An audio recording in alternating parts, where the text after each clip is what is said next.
Okay, we're going to learn about dictionaries, another data structure that you can use to store data in Python.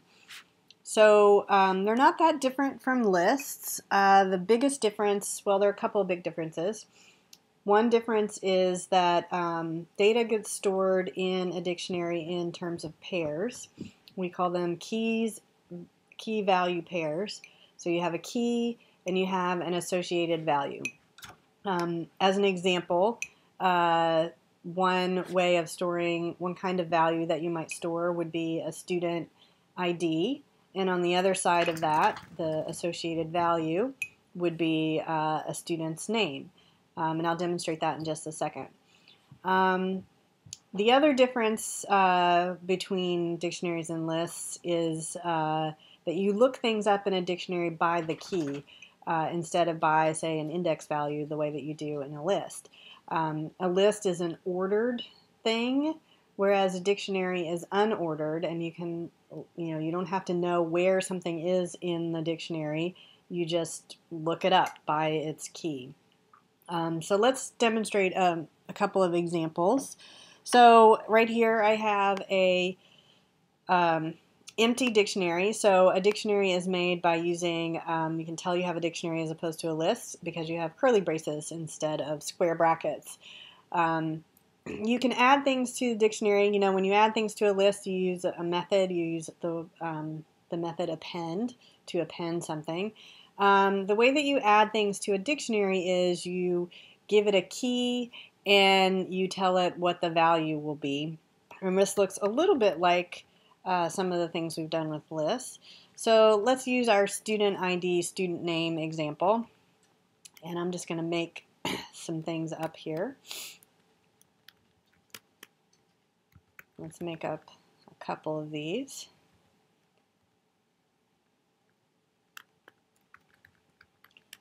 All right, and one more, just so we can have a few more to work with. Okay, so we have, the way that this structure works is this is the name of our dictionary, obviously. The thing in the brackets is the key, and then you set that key equal to a particular value. So you tell it what's going to be on the other side of the key value pair, and you'll see what those look like in just a second. I could change the values. We'll talk about that in just a second. So this is also how you change the value of an associated key.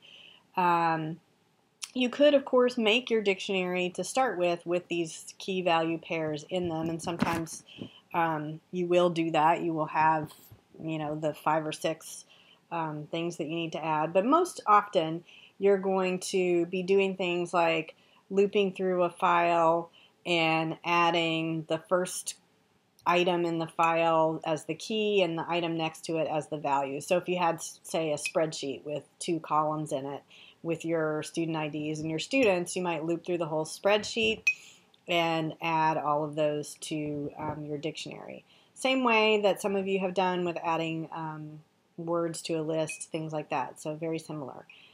All right, so let's see what this looks like so that you can see what happens when you add things to a dictionary. I'm going to print the dictionary, just simply print it out.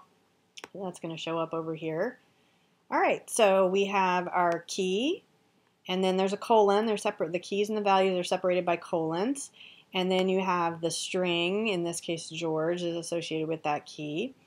And then on the other side you have you've got a comma separating your pairs, and then you have 2390, you have Susie associated with that, and Sally associated with the other one. So let's say that I don't know what is in the dictionary, but I know I have student IDs, and I have a list of student IDs, but I don't know who's associated with it. For example, when you go to to buy your lunch, you put your key code in, and this is pretty much how that works. It looks you up by your ID. So if I want to find, if I want to print out who is associated with the 8723 key, this is just a variable. It's just that it has two parts to it. It has the name of the dictionary and the key in the dictionary that you want to look up. So it's going to print that value. So it printed out George for me. So that's how you find something. You can look something up in the dictionary. You can see if something is in the dictionary.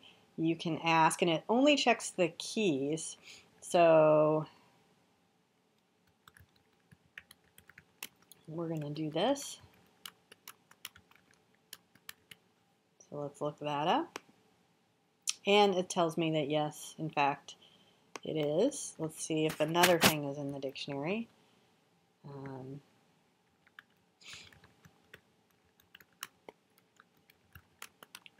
And then otherwise, let's do an else here so we can see what that looks like. So this should print no, right? Because we don't have that in the dictionary. Right. Now you can't easily look up values. So I can't look up Sally because it looks things up by keys. So let's see.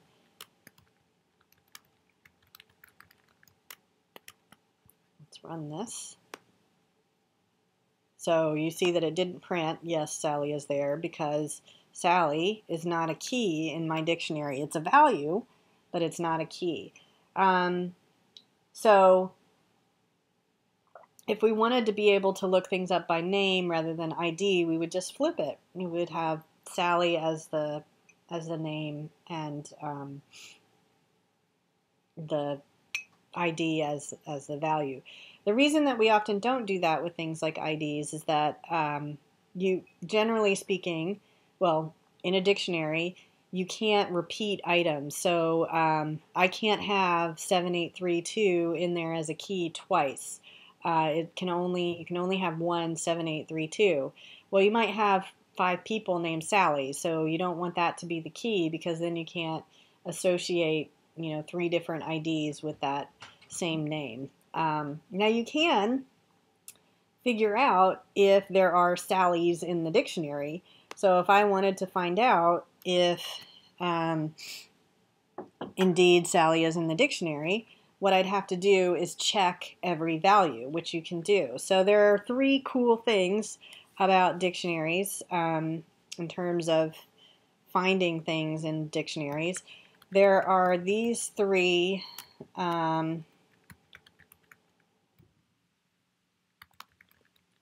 functions that give you a list of things. So let's run this so you can see what these look like. I have to print them. Sorry, forgot I wasn't in the shell.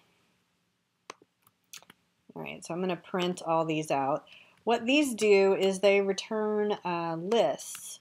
The first one will return just a list with the keys. The second one will return a list with just the values. And the third one will return a list of tuples. And tuples are things that we haven't talked about very much, but they are indicated by parentheses, and they can have any number of things in them. But they can't be modified, so they tend to store information relatively securely. So let's see what those look like. So here's our first list, is our list of keys. So you can see that it's a list. It's got brackets around it. The second is a list of the values that are associated with those keys. And then the third is, here's the tuples. So you can see you have parentheses. You've seen tuples actually in doing coordinates with graphics. You have an X and a Y, and they're in a tuple together in parentheses every time. So we have those key value pairs. So if I wanted to do something like, well, we could do something really simple, like find out if Sally is indeed one of the values that is in our dictionary. We can loop through that, the values. So I'm just going to loop through the values. And we can check to see if Sally is in the dictionary. We will find out. And then we won't print anything if she's not. We'll just have it continue. So let's run that. All right, so it tells me that yes, Sally is in the dictionary. So basically all this does is it loops through this list that mydict.values generates, this one right here, George, Susie, Sally, and it checks each one. This is just like looping through any other list that we've been doing for a long time. So it loops through and it says the first one, nope, that doesn't equal Sally. Second one, nope, that doesn't equal Sally. Third one equals Sally, so it printed it out. If there was no Sally in there, it wouldn't have printed anything. We would have just gotten this final list. Now, if I wanted to loop through the list or loop through my dictionary and I want to find out what Susie's ID is, you can do that. Instead of looping through just that one list, though, you need to loop through both. You're going to loop through that last list that we have, the items. So we're looking for whether the value, so I use K comma V to loop through a dictionary. That is a really common thing to do. Some people will spell out the whole word, key, comma, value, but those are just variables that we're setting. The first K will represent the key. So it's going to loop through this first set. If you look over here at this is the list that we're looping through. It says, oh, I have two variables. I'm going to loop through both of those. And we're going to do something with it. And we want to see we want to see what Sally's ID is. So we need to see if the value is equal to Sally. We're going to print the key associated with that. So what happens is when you do this for KV and mydict.items, it says, oh hey, I've got two values. I'm going to assign them at the same time because it looks at each of these as an item, and then these are items within the item, the K and the V right here. And then when you get to that, it says, oh, you're not doing anything with the K. You don't care about the K. You just want to print it out. So it's going to check and see when we get there. So let's see if that actually works. So we should, oops, typo. So Sally is in the dictionary, and in fact, this last thing, it prints out her ID. And yes, indeed, that is her ID. So a lot of times to get to, well, you can get to information in the dictionary in lots of different ways, as you can see, and that can be really helpful. We'll talk about a lot of different ways that you can use the dictionary. For now, I'm going to stop right here. So we have how to make a dictionary, how to add things to a dictionary. We have checked to see if things are in the dictionary, both the keys and the values. Those are a little bit trickier. So for values, we've looped through the values and checked each one. We've also looped through the whole dictionary and checked that. So we're going to stop for now, and we'll come back and do a couple of other things.